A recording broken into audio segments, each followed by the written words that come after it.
The ballroom was glowing with gold lights, soft music, and the quiet sounds of people greeting each other with fake smiles and polite hugs. Everyone looked expensive. Everyone acted important. Tonight was the annual celebration of a fast-growing company, and people from every department were invited. But even among the crowd, one man stood out, not because he wanted attention, but because he quietly stayed out of the spotlight. His name was Marcus. Marcus arrived early, walking slowly into the hall. He wore a simple dark suit, not flashy, not tailored, nothing that screamed wealth. Most guests looked at him only once, then looked away, assuming he was a low-level employee or maybe someone's assistant. No one asked. No one cared. Marcus didn't mind. He had learned long ago that people judged without thinking, and he never wasted time proving himself to anyone. He found a comfortable chair near the front of the room, a peaceful corner with a good view of the stage. He sat calmly, placed his hands on his knees, and took a slow breath. He liked watching people. He liked learning about them by how they treated strangers. For him, this party was less about celebration and more about observing human behavior. And it didn't take long for something to happen. A few minutes later, a couple walked in, Daniel and Claire. They were dressed like they owned the place. Daniel wore a sharp blue suit with gold cufflinks, and Claire's glittering dress caught the light from every angle. They looked around the hall with the confidence of people who believed the whole world was below them. When they spotted Marcus sitting at what they considered a prime spot, they exchanged a glance that said everything. Who is he, and why is he sitting there? Instead of greeting him politely or asking a simple question, they walked straight toward him as if they had authority over the room. Claire's heels clicked on the floor loudly, making several guests turn to look. Daniel stopped in front of Marcus, not even smiling. "Excuse me," Daniel said, waving a hand casually. "You're in our seat." Marcus looked up with calm eyes. "Oh. I didn't know these were assigned seats." Claire rolled her eyes and laughed under her breath. "Well, obviously," she said. "This section is reserved for important people." She emphasized the last words, making sure Marcus understood what she thought of him. Marcus didn't argue. He didn't fight. He didn't even question their rudeness. He stood up quietly, still gentle, still polite. "I can move," he said softly. "Please, go ahead." Daniel nodded as if he had done Marcus a favor. "Good," he said. "We have people joining us, and we need this area." Claire sat down quickly, fixing her dress and tossing her hair back with pride. Daniel took the seat next to her, glancing at Marcus with a smirk. To them, they had simply corrected a mistake. To everyone watching, it was uncomfortable. Several guests noticed what happened, but no one said a word. They whispered privately. Why did they take his seat like that? Maybe he's just staff. No badge on him, probably nobody important. A waiter walked past Marcus, lowering his voice. "Sorry about that, sir. Some people don't think before speaking." Marcus just smiled. "It's all right," he replied. "Everyone shows their character sooner or later." He walked toward the back of the room, choosing a modest seat near the service table. It wasn't fancy, but Marcus didn't care. He had been treated worse in his life. This was nothing new. Yet, while he settled into the new seat, the atmosphere around the room changed. Some people kept looking back at him with curiosity. Others avoided making eye contact, afraid of getting involved. Daniel and Claire, sitting comfortably in the front, acted as if they had won something important. They whispered and giggled together, pointing at Marcus and shaking their heads. He really thought he could sit here. Claire said softly enough for only Daniel to hear. People need to know their place, Daniel replied. They had no idea that the man they pushed aside was someone whose presence mattered far more than they could imagine. They didn't know that the quiet man they dismissed so easily was connected to decisions far above their pay grade. They didn't know that they had just embarrassed themselves in front of the one person they should have shown respect to. But Marcus didn't reveal anything. He simply sat, watching the room, sipping a glass of water. His gentle expression didn't change. He didn't need to defend himself. He didn't need to tell people who he was. The truth would come on its own. And when it did, it wouldn't be subtle. It would shock the entire hall. For now, the night continued as if nothing serious had happened. But the moment Daniel and Claire took Marcus's seat so confidently, the story had already begun. And soon, every person in that room, even the ones who ignored him, would learn exactly who Marcus was. And the couple who took his seat would realize they made the biggest mistake of the night. The party grew louder as more guests arrived, but the small moment that happened earlier kept floating around the room like a silent rumor. People kept glancing at the back where Marcus now sat. He didn't look angry or upset. He simply watched the event with the calmness of someone who understood human nature too well. But in the front, Daniel and Claire behaved as if nothing had happened. They ordered drinks, laughed loudly, and introduced themselves to anyone important. Claire loved attention, and Daniel loved feeling superior. Together, they formed the kind of couple who believed status was everything. At the table next to them, two middle-aged women whispered.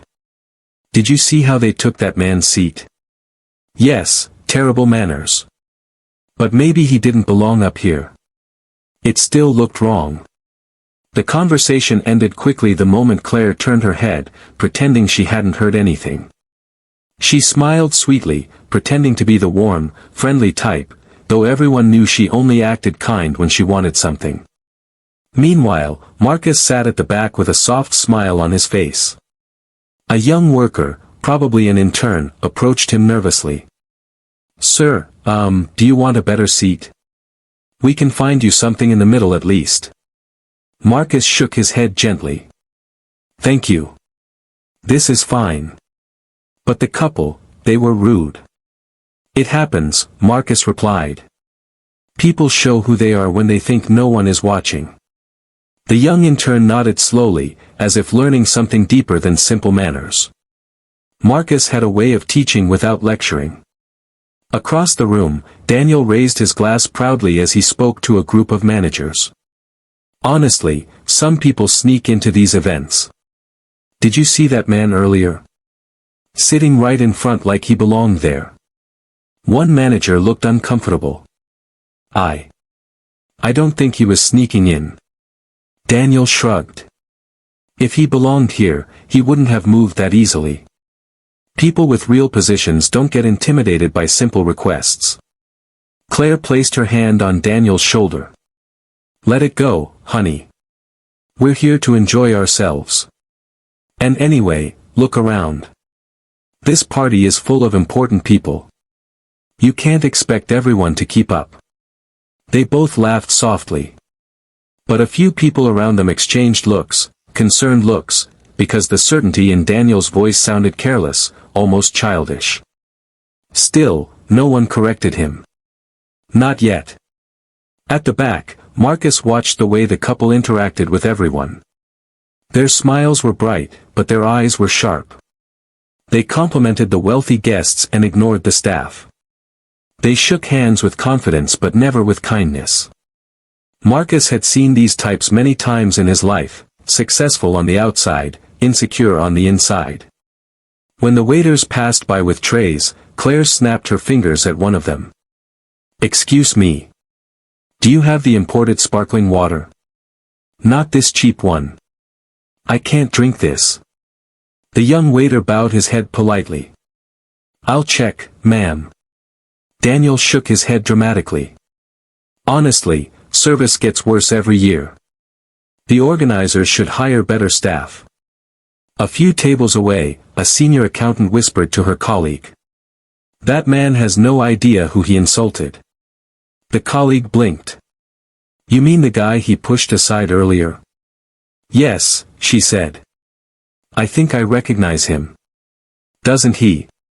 She stopped speaking because the CEO entered the room. Everyone straightened up. Some even stood. Claire adjusted her hair. Daniel tightened his tie. The CEO scanned the crowd with a deep look of concern.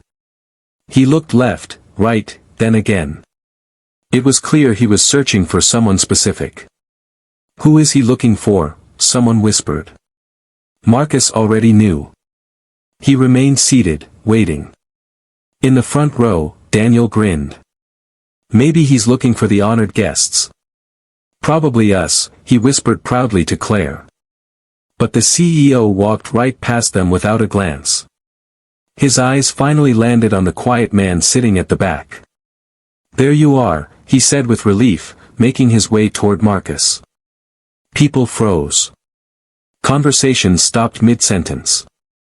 Daniel and Claire sat motionless, confusion spreading across their faces. Why was the CEO walking past everyone, going straight to the man they had chased away? What was happening? And more importantly, who exactly was Marcus? The answer was coming soon.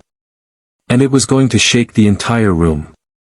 The room fell into a heavy silence as the CEO moved through the crowd, heading straight toward Marcus. Every head slowly turned in his direction. Every whisper died. Even the music in the background felt quieter, as if it understood something important was about to happen. When the CEO finally reached Marcus, he extended his hand with deep respect. "Marcus," he said warmly. "I was worried you wouldn't come." Marcus stood up politely. "You know I don't like big events. But I didn't want to disappoint you." Their handshake lasted longer than a normal greeting.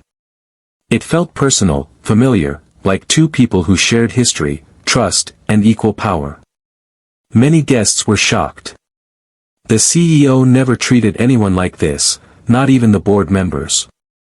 His tone was almost humble. Claire's jaw slowly dropped. Daniel's eyes widened. The woman who had whispered earlier now stared at them with a look that said, "I told you so." The CEO looked around and raised his voice slightly, speaking to the staff standing nearby. "Who placed Mr. Reed at the back?" he asked sharply. Waiters, managers, and assistants looked at each other nervously. Marcus stepped in calmly. "It's fine," he said. "I moved on my own. There was a misunderstanding." But the CEO shook his head. "A misunderstanding that should never have happened. You deserve better than a seat in the back." Marcus smiled.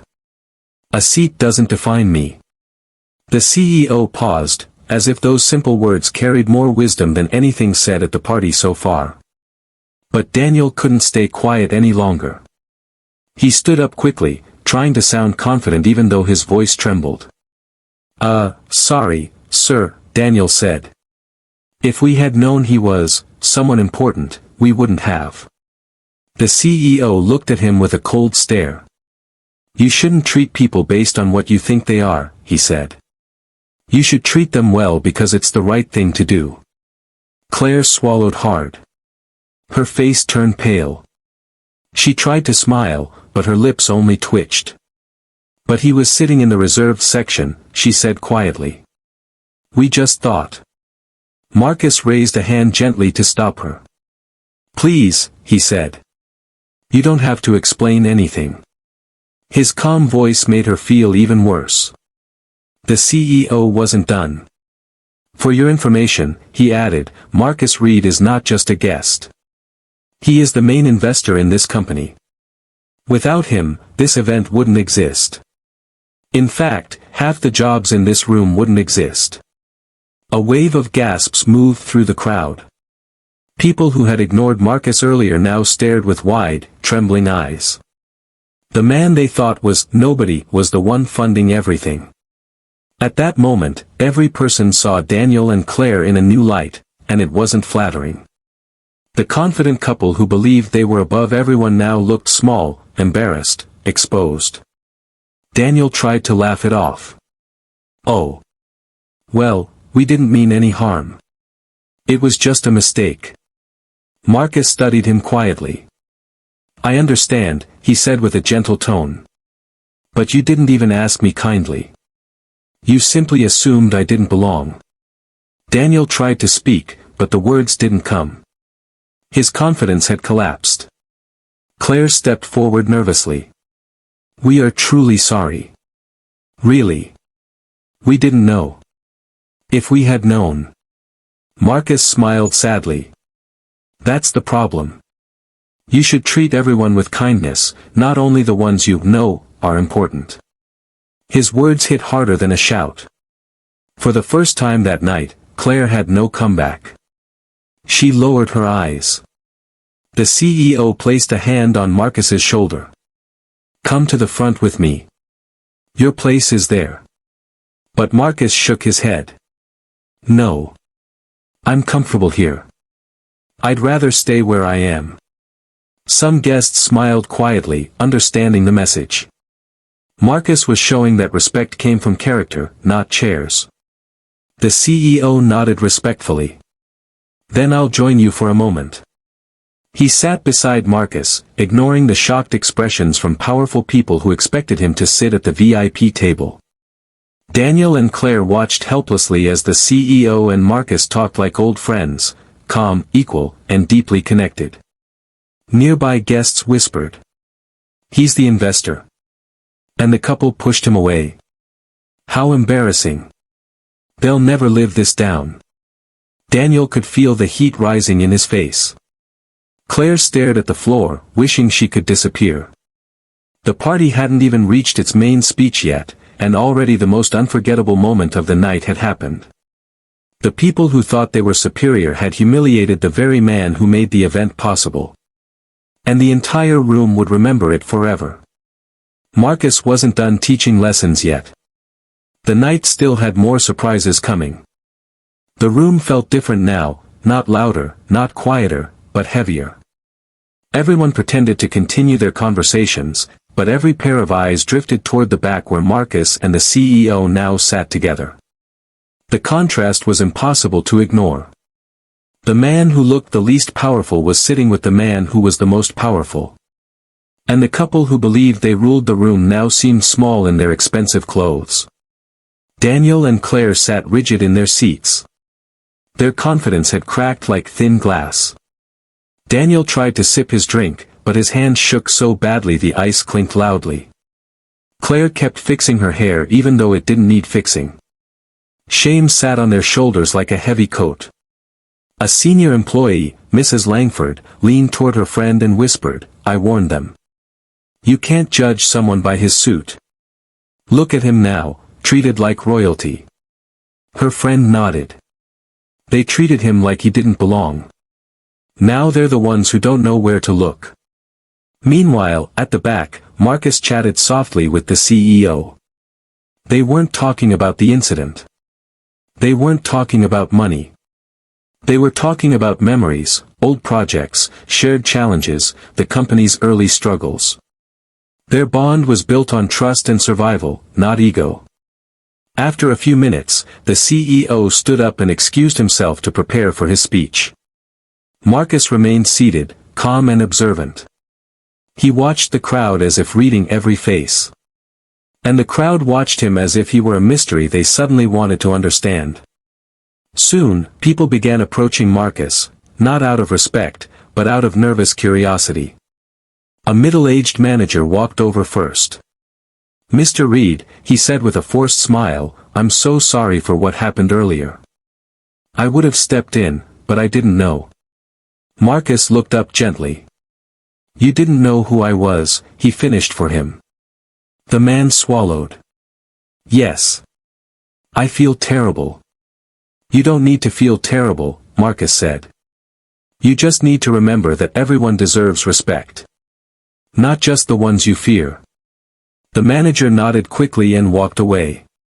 Next came two junior employees who had seen the seat incident. Their eyes were full of guilt. "Sir, we should have helped. We should have said something." Marcus shook his head.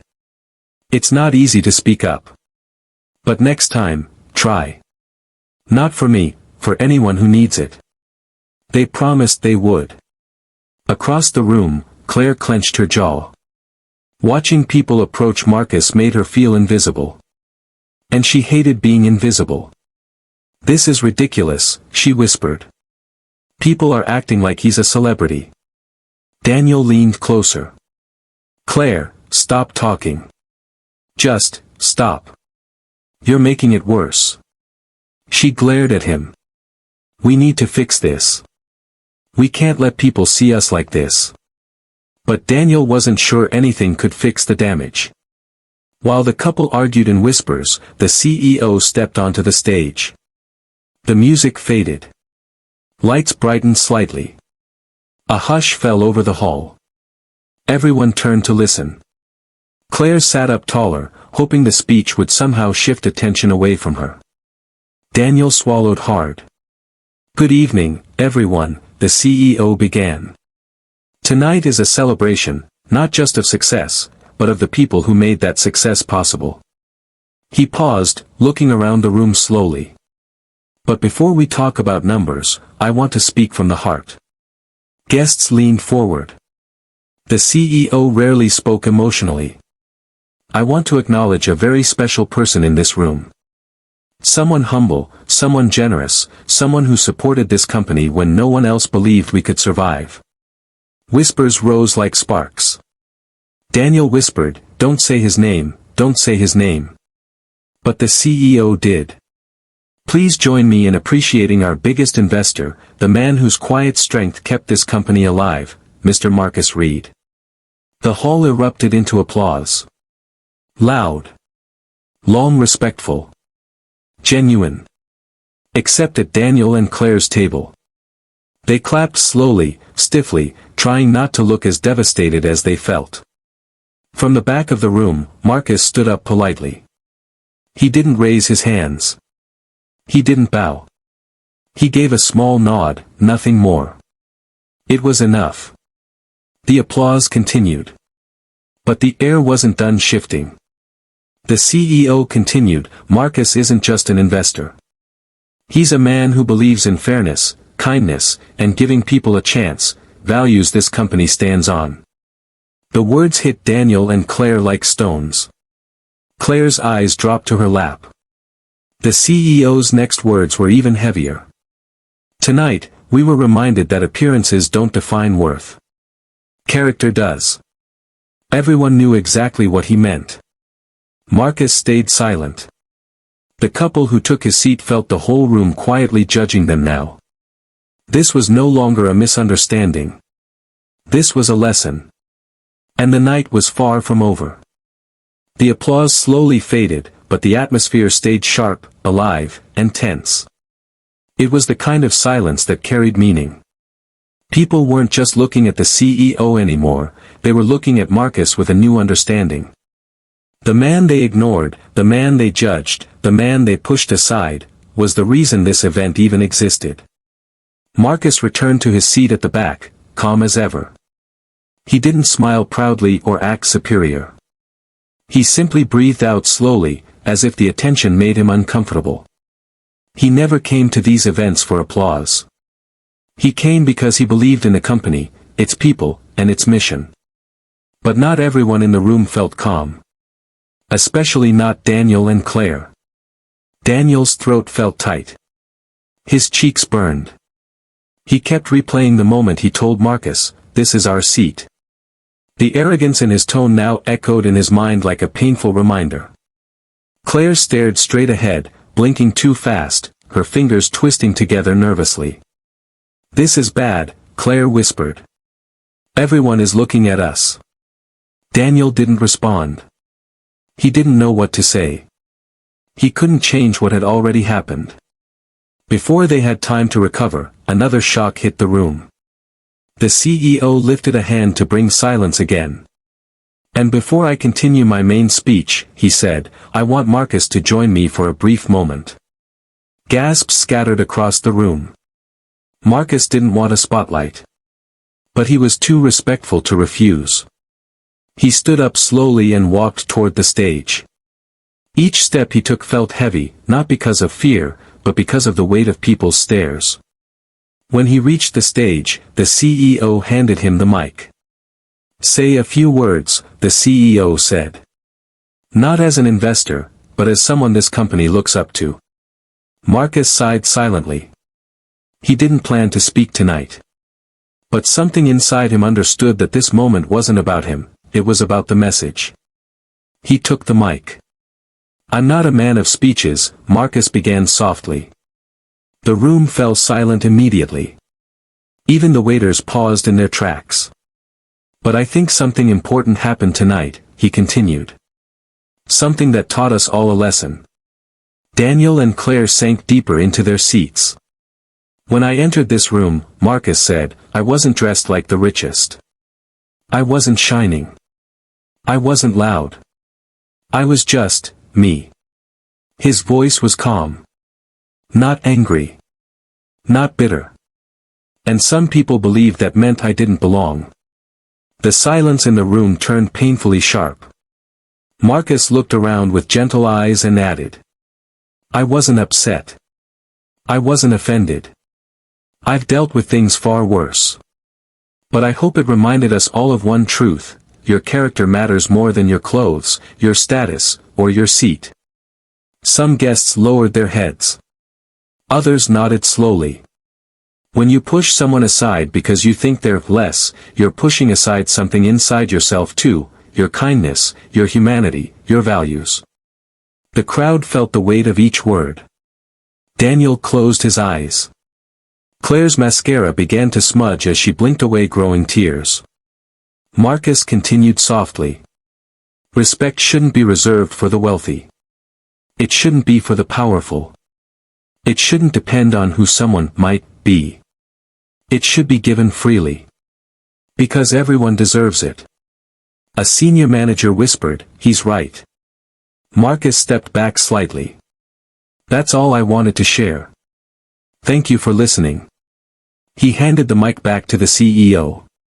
The applause this time wasn't loud, it was meaningful. Slow, steady, respectful. People weren't clapping for his money. They were clapping for his heart. Marcus walked off the stage and began making his way back to his seat. But something unexpected happened.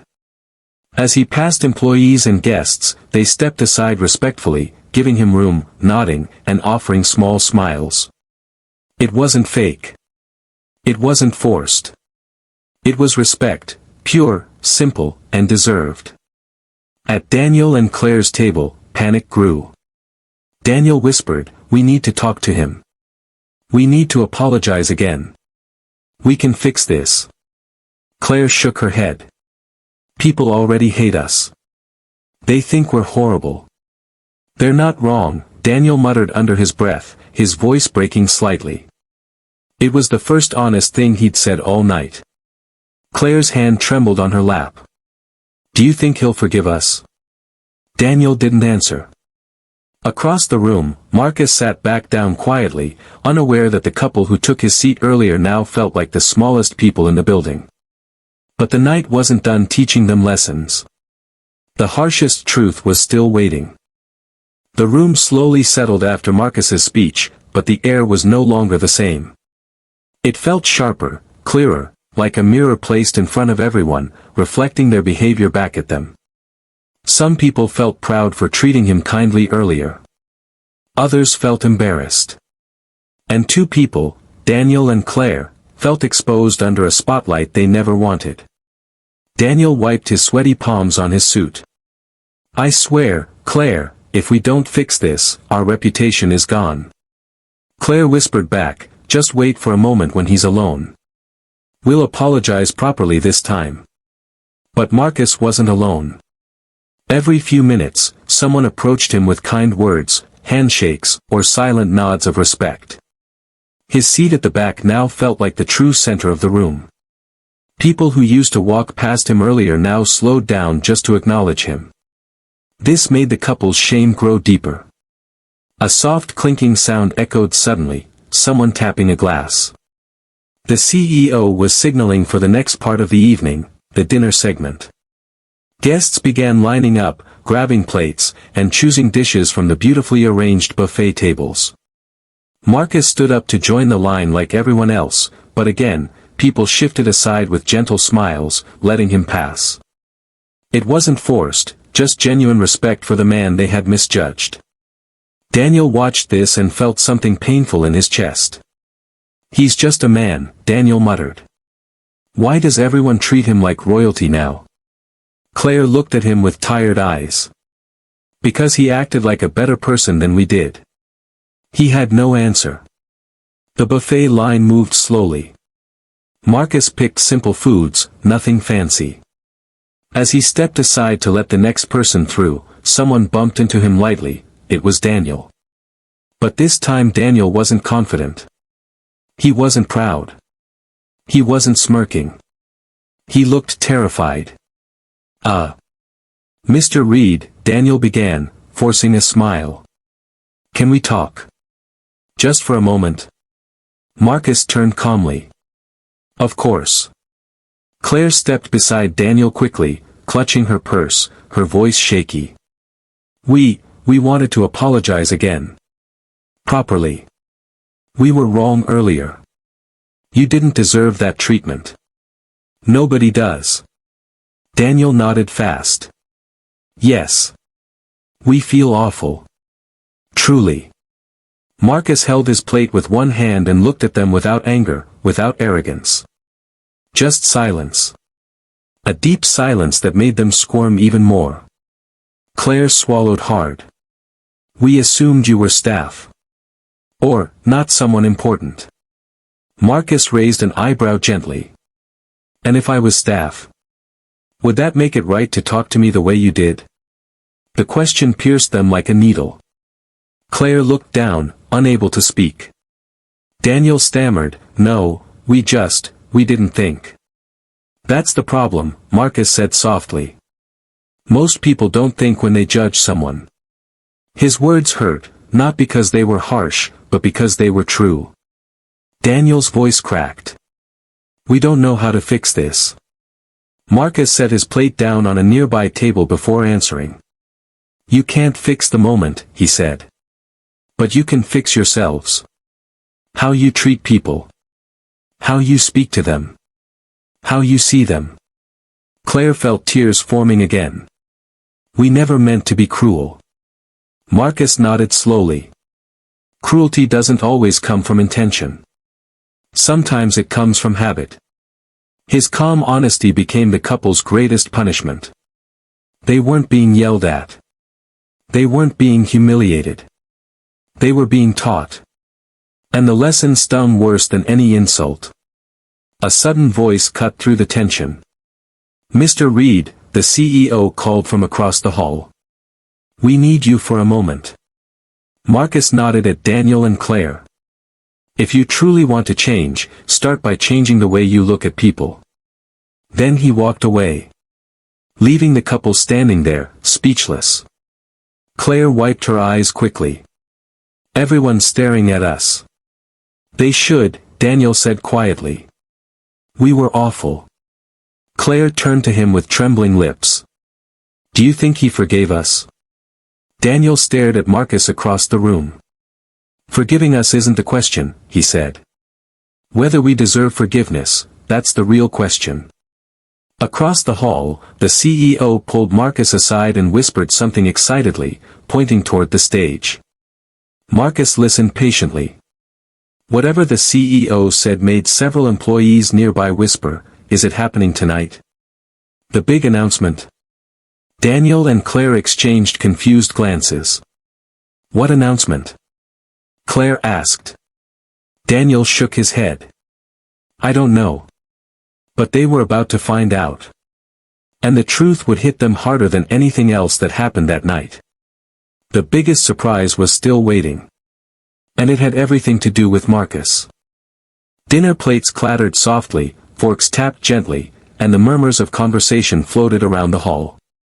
But underneath the noise, a silent tension stretched across the room. Everyone sensed something big was about to happen. The CEO and Marcus stood near the stage, speaking quietly, and the expressions on their faces made it clear, this wasn't a small announcement. Daniel and Claire watched nervously from their table. Their embarrassment had already burned a permanent place in their memory, but the thought of an even bigger announcement filled them with dread. Every time Marcus looked in their direction, they felt their stomachs twist. What do you think they're planning? Claire whispered, fiddling with her bracelet, her voice trembling. Daniel shook his head. I don't know. But if it has anything to do with us, we're finished. But this wasn't about them anymore. The CEO tapped the microphone gently. Ladies and gentlemen, he said, his voice echoing through the hall, before dessert is served, I need your attention for a special announcement. The room went silent. Claire's fingers tightened around the edge of the tablecloth. Daniel's heartbeat pounded in his ears. As you all know, the CEO continued, our company has been growing. We survived a hard recession. We expanded to new cities. And we did it because of the support of someone who believed in us when no one else did. He turned to Marcus with a respectful nod. Marcus remained still, calm, almost humble. Daniel whispered to Claire, here it comes, he's going to embarrass us again. But the CEO wasn't thinking about them at all. Tonight, he said proudly, I am honored to announce that Marcus Reed is joining our executive board as co-chairman. Gasps burst across the room. Claire covered her mouth. Daniel felt his knees weaken. The man they disrespected wasn't just an investor, he was now one of the highest-ranking leaders in the entire company. Cameras flashed. People applauded loudly. Staff members smiled brightly, genuinely happy for Marcus. Marcus stepped onto the stage quietly. He didn't look proud or controlling. He looked grateful. The CEO handed him the mic. Say a few words, he said. Marcus took a small breath, then began speaking in a calm, warm voice. When I invested in this company, he said, I didn't do it for power. I didn't do it for attention. I did it because I believed in the people working here. Their ideas. Their values. Their heart. The crowd listened like schoolchildren listening to a teacher they admired. But tonight, Marcus continued, I learned something else. I learned that success can make some people forget kindness. That judging others too quickly can hurt more than you think. Daniel and Claire felt every word slice them open again. But I also saw something hopeful. I saw people who were willing to learn. Willing to change. Willing to grow. Several employees nodded. Leadership, Marcus added softly, is not about titles or seats. It's about how you treat people when you have nothing to gain. The crowd applauded again, not out of politeness, but because the truth hit them deeply. Marcus stepped back, returning the mic to the CEO. The CEO shook his hand proudly. Thank you, Marcus. The company is lucky to have you. As Marcus stepped off the stage, people moved aside out of respect, not fear. True respect.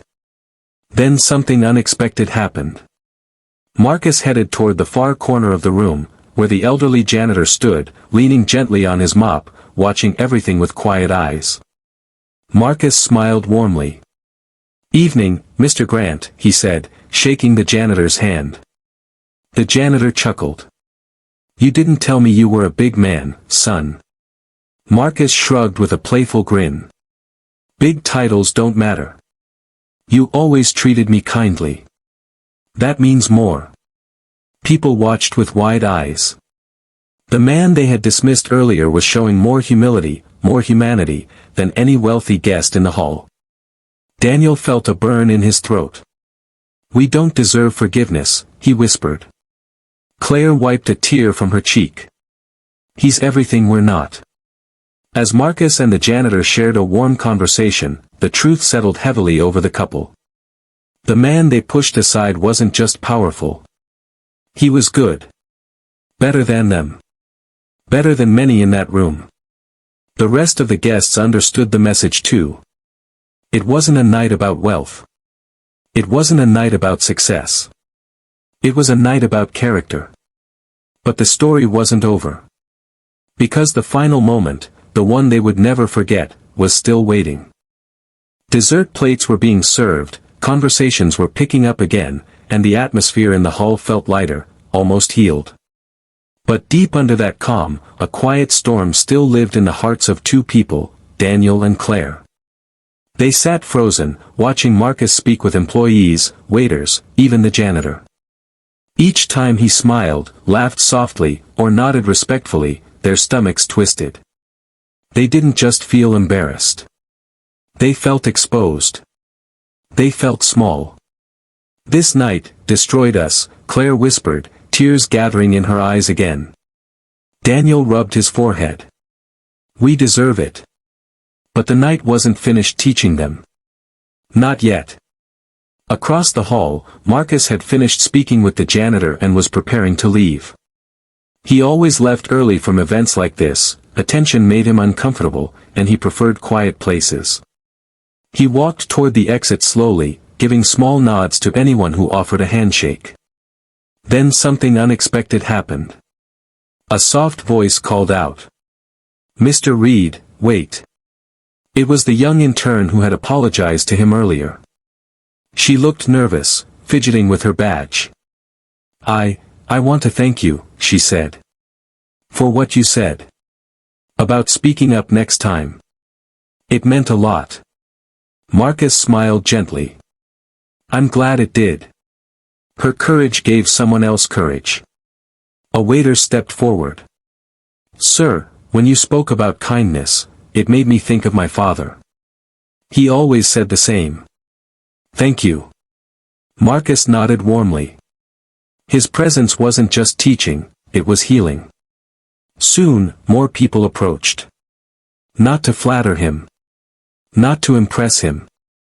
But to express genuine respect.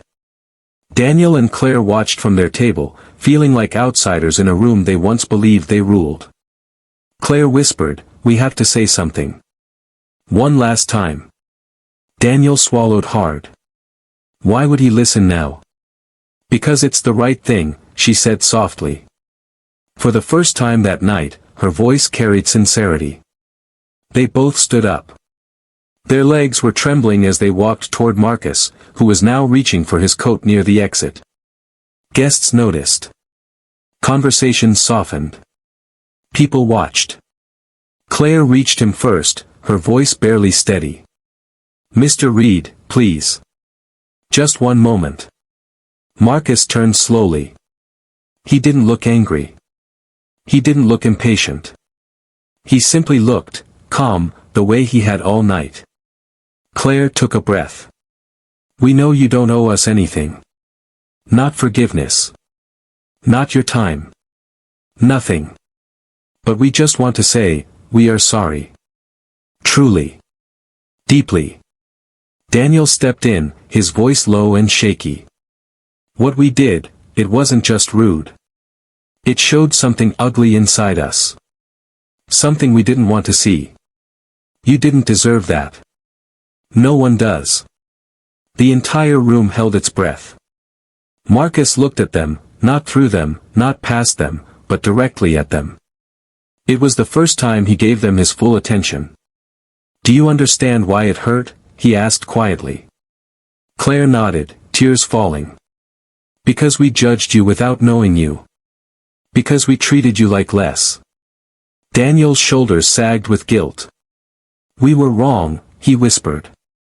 Marcus breathed slowly, letting their words sit in the air. Then he spoke gently.